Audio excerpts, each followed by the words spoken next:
here for the food, I'm here for the friendship, I'm here for the family, or I'm here for the vibes, or whatever you want to say. I'm just in survival mode right now, and I'm feeling very alone and very isolated. One of the toughest kind of emotions that a lot of people feel over the holidays is grief and is mourning.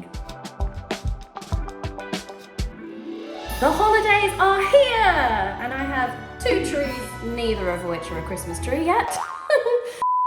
Today's video I'm so excited about because this is something I'm very passionate about, how to survive the holidays. And many of you are thinking, don't you love the holidays? Yes, I absolutely do. It is my personal favorite time of the year, but for many, I'm aware it can be the toughest, hardest, loneliest, most challenging. So that's why today's video, we're going to address all those things. We're going to learn how to create healthy boundaries, and we're going to figure out how to feel around toxic family and in environments that are intense and filled with food, which can be triggering if you, like me, have gone through turbulent relationship with food and your body. So before we jump into it, please subscribe to my channel. Please switch on the notification bell so you don't miss a video. I'm so happy you're here. Now let's get into the video. I'm going to start with the most important boundary that you can set, that you don't have to go. Simple as that. If this is a holiday work party, if this is a friends get together, if this is a holiday family, even if it's a tradition, do not feel pressured to go if you do not want to. It is okay to say no. It is okay to stay at home. It is okay if you're comparing your life and feeling like I should go. This is one thing about like this channel and my kind of like belief in general. Anything that's a should is someone else's opinion or someone else's pressure forcing you to do something that you probably don't want to. So if it's a should, it's a no.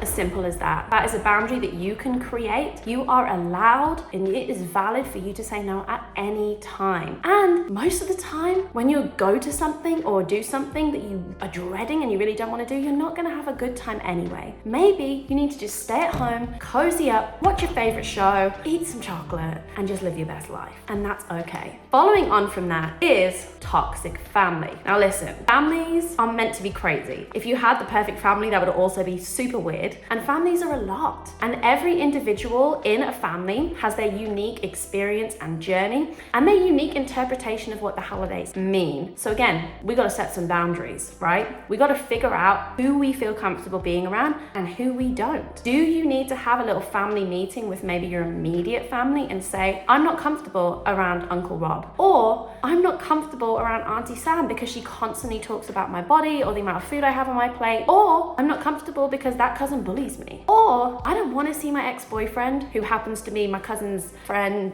2 times removed. Anyway, whatever it needs to be, know that you don't have to navigate this alone. Definitely check in with your immediate family who you do trust and you do feel close with, and establish like maybe a little secret password. You know what I've used before is shark, and that's kind of like I need to swim away from the situation or be saved. So that's a good one. And I've also used pineapple in the past for uncomfortable, awkward public situations where I need like my mom or a close friend or a partner to like step in and just like go outside, leave the party event. So again, set up some boundaries, have a conversation, because I think what can happen is we can feel overwhelmed, we can be dreading something, and then all of a sudden it's here and you're there and you just don't know how to cope or react, and it can feel super overwhelming. So I'm basically saying this video is hopefully preparing you, and take some time to think about like all the things you have coming up, which ones you want to plan to go to, which ones that you're kind of like dreading and want to navigate with someone. That's super important. So next up, you're having a hard time feeling comfortable around so much food, and not just the food, but how people are talking about food and their behaviors around food. It could be triggering for you, or you could even be aware of someone else in your friendship group or your family who you know is struggling with their relationship with food and are just super aware and feeling bad that so many people aren't or don't care and are just like throwing things around that you know could be harmful. So first thing you can do is you can end that negative self-talk or talk around food by simply saying, let's move on and talk about something else. If it's something that's negative or hurtful, you can say to someone, don't speak to my best friend like that. Don't speak to my mom like that. Don't speak to my partner like that. Don't speak to Aunt Jane like that. Have a little short sentence that's gonna nip it in the bud. I think what's really beautiful when you break these kind of negative talk cycles is that you often make someone aware of how they're communicating that they may not have ever been called out on before, and it could literally help them stop doing that in the future. So So if you're not comfortable with that, obviously walk away, find a safe space, take a walk outside. That's also okay. But I do like having those little go-tos of like, don't speak to my best friend like that, or my body's off limits, I don't talk about it, or my body's none of your business, or how much food I've got on my plate is none of your business. Or you can make a joke of it, right? Like, yeah, I love food as much as you like ugly Christmas sweaters. And then like just quickly move the conversation on. Again, you have everything within you already to navigate these conversations. We just kind of have to prepare for them and maybe practice them with a friend. Next up is food. I totally understand how it feels to be in an environment and be fearful. I feel like I'm out of control and really struggling to navigate how to cope with that. And also being aware that at any time, someone from a family member could say something that could be triggering. This is very important, once again, to check in with yourself of where you are. If you don't feel like you're going to be comfortable, you do not have to go. If you are going to go, be aware that at any time you can leave. Also absolutely fine. If someone starts commenting on the amount or the lack of food on your plate, once again, what's on my plate is none of your business. I'm not here for the food. I'm here for the friendship, or I'm here for the family, or I'm here for the vibes, or whatever you want to say. Finally, when you're apprehensive and feeling overwhelmed looking at the food, just remember that your body needs and deserves food without any feeling of guilt or shame, without having to earn the food. You need food to survive. You deserve to eat that food. You deserve to be in an environment where other people are finding joy around food, and you can too. I know it might feel like such an uphill battle and like you'll never be able to get there. I absolutely 100% believe in you. I've obviously been on my own recovery journey, and you can absolutely look at food and not fear it and not just value it and see it for its calories. You can totally be in a social environment and think, I really want to eat this right now. That's what I'm going to do. And I'm going to enjoy it. I'm going to look around myself and focus on all the other things that I can be grateful for and that can pull me out of that overthinking space. You've got this. But how about the opposite, right? We've been talking about holidays when it comes in terms of going somewhere, being around people, being around food. What if you are sat at home thinking, I've not been invited to any parties. I can't afford to throw a party. I can't even afford to get a turkey and cook a big extravagant meal. I'm just in survival mode right now, and I'm feeling very alone and very isolated. I truly believe this new world that we're living in is detrimental to our self-esteem, to the way we value our own life, and it can get very confusing, especially around the holiday time where it is filled with materialism. And even someone in my position, I have to promote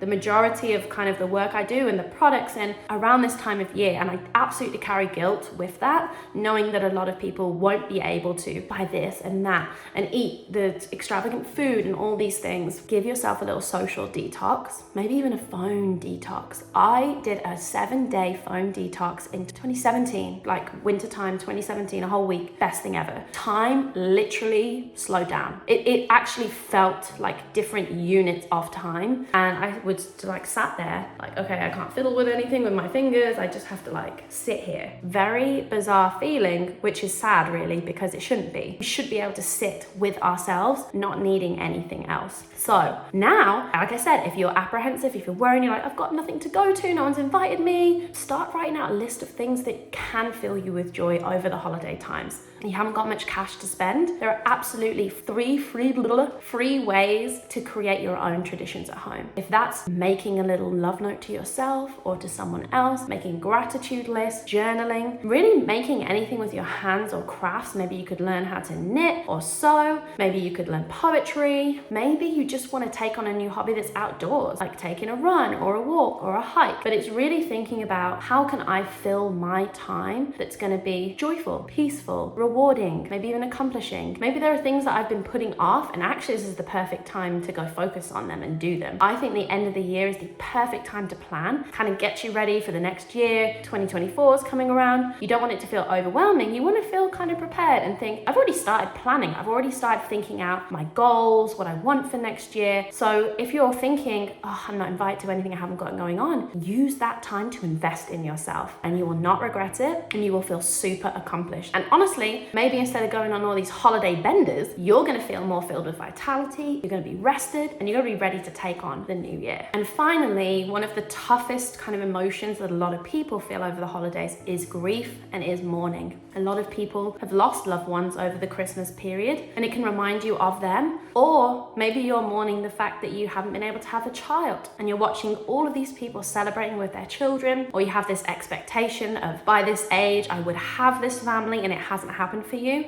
And that can be really challenging. So similar to my previous idea, I would absolutely try and take some time offline, so at least you're not comparing yourself with the rest of the world. We know that social media is a highlight reel, so it's people's best version of the holidays too, which we know is unrealistic and basically not true. Next up, surround yourself with people who are gonna understand what you're going through. Contradictory to what I just said, that you can find a grief community on Facebook, or maybe in real life, maybe on social media like on Instagram, but there will be groups of people who are going through what you're going through. So seek out those people so you know that you are not alone and what you're going through is absolutely valid. And if you're one of those people that's going through anything that I've talked about in the video today, please comment below and let someone else know that they are not alone. Thank you so much for watching this video.